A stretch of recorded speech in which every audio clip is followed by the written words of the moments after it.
Good morning students, welcome to our YouTube channel Navjeevan Gadsana. Today we start our 10th class second chapter भोली. Resolution book हमारी चल रही है. First chapter complete हो चुका है थीव स्टोरी. कल मैंने आपको क्वेश्चन आंसर के बारे में बताया था उसके, तो आई होप सो कि आपने कंप्लीट कर लिए होंगे क्वेश्चन आंसर. आज हम सेकंड चैप्टर अपना स्टार्ट करते हैं जिसका नाम है भोली. हर नेम क्या है इस चैप्टर के अंदर? देखो, हर नेम वाज सुलेखा, उसका नाम सुलेखा है. But since her childhood everyone had been calling her Bholi. लेकिन उसके बचपन से ही, चाइल्डहुड का मतलब है बचपन से ही, एवरीवन प्रत्येक कोई हैड बीन कॉलिंग हर, उसको पुकारता है भोली के नाम से. द सिंपल टर्म, एक साधारण सा नाम, यानी कि एक भोली का मतलब होता है एक साधारण सा मनुष्य है जो बहुत सिंपल है, बहुत सरल है, किसी भी बात को इजीली मान लेता है, एक भोलेपन के साथ रहता है. तो उसका नाम, एक्चुअल नाम तो क्या है? सुलेखा है. अगर आपके सिंपल सा क्वेश्चन आ जाए कि भोली का वास्तविक नाम, रियल नाम क्या है, तो भोली का रियल नाम क्या है? सुलेखा है. लेकिन उसके बचपन से ही लोग उसको क्या पुकारते हैं? भोली के नाम से पुकारते हैं. She was the fourth daughter of numberdar Ramlal. वह चौथी बेटी थी ऑफ नंबरदार रामलाल, नंबरदार रामलाल की. वह नंबरदार रामलाल की चौथी बेटी थी. When she was 10 month old, जब वह 10 महीने की थी. She had fallen off the cot on her head. तो क्या हो गया? एक चारपाई उसके सिर के ऊपर गिर गई. And perhaps it has damage some part of her brain. और शायद, परहैप्स का मतलब होता है शायद, इट हैड डैमेज, इसने क्षतिग्रस्त कर दिया, बिगाड़ दिया, some part of her brain, उसके दिमाग के कुछ हिस्से को. उसके दिमाग के कुछ हिस्सा डैमेज हो गया था क्योंकि उसके सिर के ऊपर क्या गिर गई थी? चारपाई गिर गई थी. कब? जब वह 10 महीने की थी. अब पीछे क्वेश्चन पूछा गया टेक्सुअल क्वेश्चन में कि उसके साथ ऐसा क्या घटित हुआ था कि उसके माइंड के ऊपर, उसके ब्रेन के ऊपर इतना इफेक्ट पड़ा. तो एक fallen off the cot on her head, उसके सिर के ऊपर क्या गिरी? चारपाई गिरी जब वो 10 महीने की थी.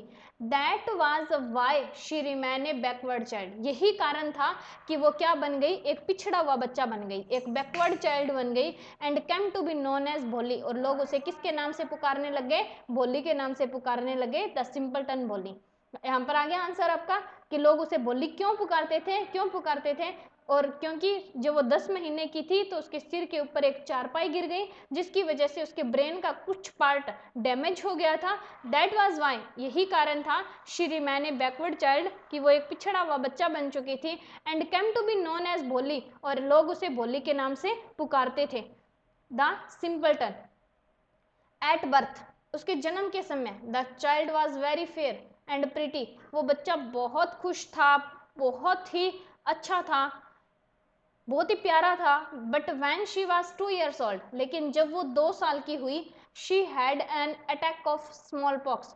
तो उसके ऊपर अटैक हो गया स्मॉल पॉक्स का. स्मॉल पॉक्स मतलब चेचक. उसके अटैक हो गया स्मॉल पॉक्स का, यानी कि उसे एक स्मॉल पॉक्स, चेचक नाम की बीमारी हो चुकी थी. पहले बचपन में वो बहुत सुंदर थी, बहुत फेयर थी, बहुत प्यारी थी, लेकिन जैसे ही वो 2 साल की हुई तो उसे क्या हो गया? स्मॉल पॉक्स हो गया, चेचक हो गया. Only the eyes were saved, केवल आंखें बची थी, यानी कि उसके सारे शरीर पर स्मॉल पॉक्स हो चुका था आंखों को छोड़कर. But the entire body was permanently disfigure. उसका पूरा शरीर वाज परमानेंटली, हमेशा के लिए, डिसफिगर, बिगड़ चुका था. डिसफिगर मतलब जितनी सुंदर वो थी अब उसकी आकृति बिगड़ गई, डिसफिगर हो गई. बाय डीप ब्लैक पोक मार्क्स, बहुत ही गहरे काले रंग के पोक मार्क्स, चेचक के दाग बन चुके थे. जैसे माता और निकलते हैं तो उसके बाद वो दाग निशान रह जाते हैं चेहरे के ऊपर, तो जैसे उसे स्मॉल पॉक्स हुआ तो उसकी आंखों को छोड़कर वो पूरे शरीर पर हो गया था और वो दाग उसके परमानेंटली बन गए. कौन से? डीप ब्लैक पोक marks. Little Sulekha could not speak. छोटी सी सुलेखा बोल नहीं सकती थी. टिल शी वॉज 5, जब तक कि वो 5 साल की हुई. And when at last she learn to speak, और अंत में जब उसने बोलना सीखा, सी स्टेमर. स्टेमर का मतलब होता है हकलाना, तो वो हकलाने लगी. 5 साल तक वो बोल नहीं सकी, और जब बोलना सीखी तो कैसे बोलती थी? हकलाकर बोलती थी. The other children often made fun of her. दूसरे जो बच्चे थे अक्सर उसका मजाक बनाया करते थे, उसके ऊपर मजाक करते थे, उसका फन बनाते थे. एंड मिमिक्ड हर, और उसकी नकल किया करते थे. मिमिक्री करना किसी की, तो मिमिक्ड करना क्या होता है? नकल करना. उसकी नकल किया करते थे, नकल करना. एज ए रिजल्ट, जिसका परिणाम क्या निकला? शी टॉक्ड वेरी लिटिल, वो बहुत कम बोलने लगी. 5 साल तक बोलनी नहीं, जो बोलने लगी तो स्टैमर करने लगी, हकलाने लगी. तो दूसरे बच्चे जो उसके साथ खेलते थे उसका मजाक बनाते थे, उसकी मिमिक्री करते थे, तो उसने क्या किया, धीरे धीरे धीरे बोलना ही कम कर दिया, बहुत वेरी लिटिल, बहुत कम बोलती थी। रामलाल हैड 7 चिल्ड्रन, रामलाल के 7 बच्चे थे। 3 सन्स, 3 लड़के, 4 डॉटर्स, 4 लड़कियां। And the youngest of them was भोली, उनमें सबसे छोटी वो थी जो थी वो भोली थी। It was a prosperous farmer's household. Prosperous होता है समृद्धशील, बहुत अच्छा पैसे वाला आदमी था। फार्मर्स हाउस होल्ड, किसान का घर था, बहुत समृद्धशील किसान का घर था। प्रोस्पीरियस को हम कहते हैं समृद्धशील, बहुत समृद्धशील किसान का घर था। And there was plenty to eat, उनके पास पर्याप्त मात्रा में खाने के लिए था, यानी कि खाने पीने की कोई कमी नहीं थी उनके घर के अंदर, बहुत अच्छा खाने के लिए था। And drink, all the children except Bholi were healthy and strong. All the children, बाकी सारे बच्चे, एक्सेप्ट छोड़ करके, किसको, बोली को, वर हेल्दी, स्वस्थ थे, एंड स्ट्रॉन्ग, बहुत मजबूत थे। यानी कि एक बोली को छोड़ करके बाकी सारे बच्चे बहुत स्वस्थ और स्ट्रॉन्ग थे। The sons had been sent to the city to study in schools, लड़कों को भेज दिया गया था शहर के अंदर स्टडी पढ़ने के लिए। इन स्कूल, स्कूल में, शहर के स्कूल में पढ़ने के लिए भेज दिया गया, किनको, लड़कों को। The second daughter Mangla's marriage has also been settle, दूसरी बेटी जो मंगला थी उसकी शादी ऑलमोस्ट सेटल हो चुकी थी, फिक्स हो गई थी। And when that was done, और जब ये शादी हो गई, Ramlal would think of the third, तो रामलाल अपनी तीसरी बेटी की शादी के बारे में सोचने लग गया। तीसरी बेटी का नाम क्या है, चंपा। दे वर गुड लुकिंग, वे बहुत अच्छी दिखती थी, हेल्दी गर्ल्स थी।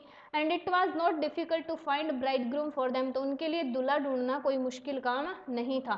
अपनी एक बेटी की शादी कर चुका है, उसकी करते ही वो दूसरी बेटी की शादी के बारे में सोच रहा है। वो लड़कियां बहुत अच्छी दिखती है, बहुत स्वस्थ भी हैं, तो उनके लिए कोई भी लड़का ढूंढना मुश्किल नहीं था। बट रामलाल वॉज वरीड, लेकिन रामलाल को चिंता थी अबाउट भोली, किसके बारे में, भोली के बारे में, क्योंकि एक तो वो डिसफिगर है, वो ज़्यादा खूबसूरत नहीं है। क्यों नहीं है, क्योंकि उसके चेहरे के ऊपर पोक मार्क्स है। She had neither good looks, क्योंकि वो ना ही तो वो अच्छी दिखती है, नॉर इंटेलिजेंस, और ना ही उसके अंदर बुद्धिमानी है। बोली वाज 7 years old, बोली 7 साल की थी। वैन मंगला वाज मैरिड, जब मंगला की शादी हो चुकी थी। बोली 7 साल की थी जब मंगला की शादी हो गई। द सेम ईयर, और उसी साल,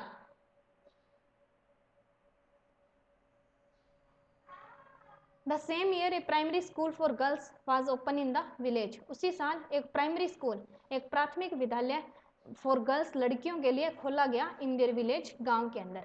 देखो, बोली 7 साल की थी जब उसकी सिस्टर मंगला की शादी हो गई थी, और उसी साल क्या हुआ, उनके स्कूल में एक प्राइमरी स्कूल का मतलब प्राथमिक स्कूल खोला गया था उनके गांव के अंदर। The tehsildar sahib come to perform its opening ceremony, तहसीलदार साहब आए थे परफॉर्म करने के लिए इट्स ओपनिंग सेरेमनी, यानी कि स्कूल की जो उद्घाटन समारोह था, जो भी सेरेमनी होती है, सेरेमनी को हम हिंदी में बोलते हैं समारोह, तो जो भी ओपनिंग सेरेमनी थी, उद्घाटन समारोह था स्कूल का, प्राइमरी स्कूल का, उसको करने के लिए कौन आए थे, तहसीलदार साहब आए थे। ही सेड टू रामलाल, तहसीलदार साहब ने किसको बोला, रामलाल को, एज ए रेवेन्यू ऑफिशियल, कि आप एक राजस्व अधिकारी है। रेवेन्यू किसको बोलते हैं, राजस्व को, कि आप क्या है, एक राजस्व अधिकारी हैं। तो यू आर द रिप्रेजेंटेटिव, आपको एक रिप्रेजेंट, जनप्रतिनिधि बनना होगा ऑफ द गवर्नमेंट, सरकार का, इन द विलेज, गांव के अंदर। आप एक राजस्व अधिकारी है, तो आपका कर्तव्य बनता है कि आप रिप्रेजेंटेटिव बने। रिप्रेजेंटेटिव मतलब होता है प्रतिनिधित्व करे, प्रतिनिधित्व करे किस चीज का, सरकार का प्रतिनिधित्व करे, किसमें, गांव के अंदर।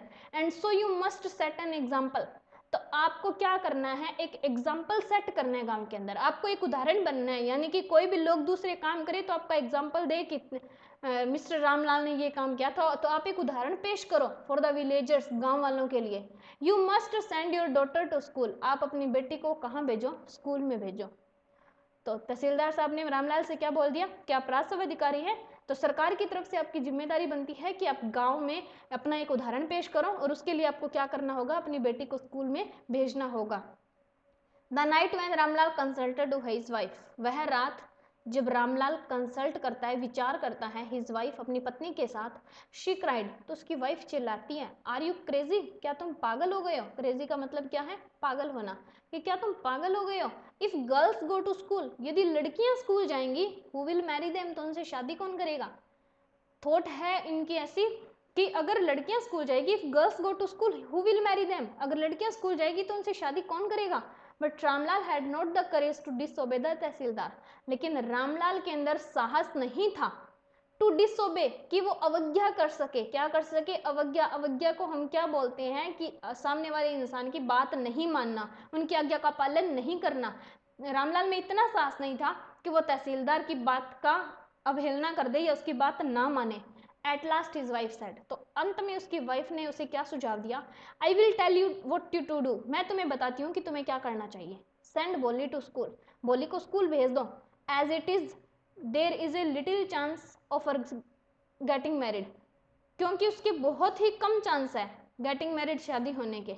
बोली को स्कूल भेज दो, क्योंकि बोली वैसे भी सुंदर नहीं है, इंटेलिजेंट नहीं है, तो उसके चांस शादी के तो वैसे भी नहीं है, तो उसे कहाँ भेज देते हैं, स्कूल भेज देते हैं। With ugly face and lack of sense, क्योंकि उसका चेहरा बहुत भद्दा है, एंड लैक ऑफ सेंस, उसके अंदर समझ की कमी है, उसके अंदर बुद्धि की कमी है, तो हम किसको भेज देंगे, बोली को स्कूल में भेज देंगे। Let the teachers at school worry about her, चलो स्कूल के टीचर्स को उसके बारे में चिंता करने दो, हम उसकी चिंता छोड़ देंगे, स्कूल के टीचर्स को उसके बारे में चिंता करने देते हैं। The next day Ramlal caught Bholi by the hand and said, अगले दिन रामलाल ने भोली का हाथ पकड़ा और कहा, कम विद मी, मेरे साथ चलो। अब देखो आपको ये चीजें ध्यान रखनी पड़ेगी, ऐसे कोई भी सेंटेंस कम विद मी, कम से स्टार्ट हो रहा है ना, कम एक वर्ब की फर्स्ट फॉर्म है, और जब भी सेंटेंस वर्ब की फर्स्ट फॉर्म से स्टार्ट होता है तो वो इंपेरेटिव सेंटेंस होता है। ठीक है, आपको ये चीजें पैसिव के अंदर और डायरेक्ट इनडायरेक्ट के अंदर काम आएंगी, कि जो वर्ब की फर्स्ट फॉर्म से स्टार्ट हो उस सेंटेंस को हम क्या बोलते हैं, इंपेरेटिव सेंटेंस बोलते हैं। तो कम विद मी, मेरे साथ चलो, I will take you to school, मैं तुम्हें स्कूल लेकर चलूंगा। बोली वाज फ्राइटेंड, बोली डर गई थी, बोली भयभीत हो गई थी। She did not know what A school was like, क्योंकि वो नहीं जानती थी कि ये स्कूल जैसी क्या चीज होती है, उसने कभी नहीं सुना था इसके बारे में। She remembered how a few days ago their old cow Lakshmi, अब उसे याद आया, रिमेंबर्ड उसे याद आई, how a few days ago, कि कैसे कुछ दिनों पहले देयर ओल्ड काउ लक्ष्मी, उनकी बूढ़ी गाय लक्ष्मी को had been turn out of the house, घर से बाहर निकाल दिया गया था, एंड सोल्ड, बेच दिया गया था। उन्होंने, उनके गांव में कोई स्कूल नहीं था, उसे कभी स्कूल भेजा नहीं, तो उसे पता नहीं था स्कूल होता क्या है। तो जैसे ही उसके पिताजी उसे घर से बाहर लेकर जाने लगे, तो उसे याद आया कि कुछ दिनों पहले उनकी गाय लक्ष्मी को भी ऐसे ही घर से बाहर निकाल दिया था और उसे बेच दिया गया था। न न नो नो नो, क्या है, वो हेजिटेशन के साथ बोलती है, थोड़ा सा हकला करके स्टैमर करती है ना, तो वो बार बार ऐसे वर्ड न करके बोलती है। शी शाउटेड इन टेरर, वो आंतक के अंदर चिल्लाती है, डर के अंदर चिल्लाती है, and pulled her hand away, और अपना हाथ वापस खींच लेती हैं, फ्रॉम हर फादर्स ग्रिप, अपने पिता की पकड़ से, अपने पिता की पकड़ से अपने हाथ को वापस छुड़ा लेती हैं।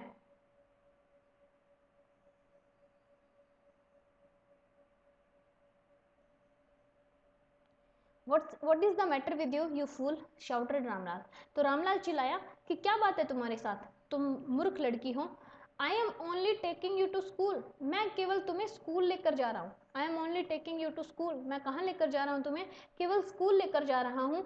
Then he told his wife, और तब उसने अपनी पत्नी को बताया, let her wear some decent clothes, decent का मतलब होता है कुछ अच्छे, कुछ स्वच्छ कपड़े पहनाओ, कुछ शालीन कपड़े पहनाओ, इसे कुछ अच्छे स्वच्छ कपड़े पहनाओ टुडे, आज, और else what will the teacher and the other school girls think of us when they see her, वरना टीचर्स, वहाँ के अध्यापक, अदर स्कूल गर्ल्स, वहाँ के दूसरी जो भी स्कूल में लड़कियां हैं, क्या सोचेंगी, व्हेन दे सी हर, इसे देखेंगी, जब वो इसे देखेंगी तो हमारे बारे में क्या सोचेंगी। New clothes had never been made for Bholi, नए कपड़े भोली के लिए कभी नहीं बनते थे। New clothes had never been made for Bholi, नए कपड़े भोली के लिए कभी नहीं बनते थे। The old dresses of her sister were passed on to her, जो पुरानी ड्रेसेस होती थी उसकी सिस्टर की, वही उसे पास कर दी जाती थी। No one care to mend or wash her cloth, कोई परवाह नहीं थी किसी को कि उसके लिए कपड़े बनाए गए हैं या उसके कपड़े धोए गए हैं या नहीं। मैंड मतलब बनाना, वॉश मतलब धोना, कि उसके कपड़े बनाए गए हैं, धोए गए हैं, कुछ किया गया है, किसी को कोई परवाह नहीं थी। But today she was lucky to receive a clean dress, लेकिन आज वो लकी थी, भाग्यशाली थी कि आज उसने प्राप्त की है एक बहुत ही स्वच्छ dress which had shrunk after many washing. Shrunk का मतलब होता है सिकुड़ जाना, जो कि सिकुड़ चुकी थी। श्रंक का मतलब है सिकुड़ जाना, सलवटें पड़ जाना, जो कि सिकुड़ चुकी है आफ्टर मैनी वॉशिंग, बहुत बार धोने के बाद, एंड नो लॉन्गर फिटेड चंपा, और अब वो चंपा के फिट नहीं आती हैं। ड्रेस छोटी हो चुकी है बार बार धोने की वजह से, इसलिए वो चंपा को फिट नहीं आती है। आज तो वो ड्रेस आज किसको दी गई है? भोली को। She was given bath and oil was rubbed into her dry and matted hair. आज उसे नहलाया गया और उसके तेल, रब्ड मतलब होता है रगड़ना, तेल की मालिश की गई, तेल रगड़ा गया, इनटू अ ड्राई, उसके सूखे हुए, एंड मेटेड हेयर, उलझे हुए बालों के अंदर, उसके उलझे हुए बालों के अंदर क्या किया गया? तेल की मालिश की गई। Only then did she begin to believe that she was being taken to a palace better than her home. तब जाकर उसको विश्वास हुआ, उसने शुरू किया विश्वास करना, she was being taken to a palace, कि उसे लेकर जाया जा रहा है किसी ऐसे स्थान के ऊपर जो उसके घर से अच्छा है, कि आज वो किसी ऐसे स्थान पर जा रही है जो उसके घर से क्या है? अच्छा है। When they reached the school, जब वो स्कूल में पहुंचे, the children were already in their classroom, बच्चे पहले से ही अपने क्लासरूम के अंदर थे। Ramlal handed over his daughter to the headmistress, Ramlal ने अपनी बेटी का हाथ पकड़ा और किसके पास? प्रधानाध्यापिका के पास ले गया। Left alone the poor girl looked about her with fear laden eyes, left alone, उसे अकेले छोड़ दो। The poor girl looked about her, क्योंकि वो बेचारी लड़की बहुत ही डरी हुई है, आंखों से भरी हुई है, उसकी आंखों से लग रहा है कि वो बहुत ज्यादा डरी हुई है। देयर वर सेवरल रूम्स, वहां पर बहुत सारे कमरे थे, and in each room girls like her squatted on mats, प्रत्येक रूम में उसके जैसी लड़कियां, स्क्वेटेड होता है उकड़ू बैठना, उकड़ू बैठी हुई थी, ऑन मैट्स, चटाई के ऊपर, रीडिंग फ्रॉम बुक्स और राइटिंग ऑन स्लेट्स, जो किताबों से पढ़ रही थी और स्लेट के ऊपर लिख रही थी। The headmistress asked Bholi to sit down in a corner, तो उस प्रधानाध्यापिका ने भोली से कहा कि आप भी एक कॉर्नर के अंदर बैठ जाओ, in one of the classroom, किसी भी क्लासरूम में जा करके। भोली did not know what exactly school, भोली नहीं जानती थी कि वास्तव में स्कूल होता क्या है। एंड व्हाट हैपन देयर, वहां पर घटित क्या होता है। She was glad to find so many girls, लेकिन वो बहुत खुश थी कि उसे वहां पर बहुत सारी लड़कियां दिखाई दी। Almost of own age present there, ज्यादातर लड़कियां उसी के एज की थी, यानी कि जितनी एज की बोली है उतने ही एज की वो लड़कियां थी। She hoped that one of the girls might become her friends, उसे आशा थी कि उनमें से कोई एक लड़की तो उसकी बहुत अच्छी दोस्त बन जाएगी। ओके स्टूडेंट्स, तो ये था हमारा आज का चैप्टर भोली। जितना भी हमने आज रीड किया आप उसे घर पर एक बार रिवाइज करके जरूर देखिएगा, ताकि आपके ये चैप्टर क्लियर हो जाएं।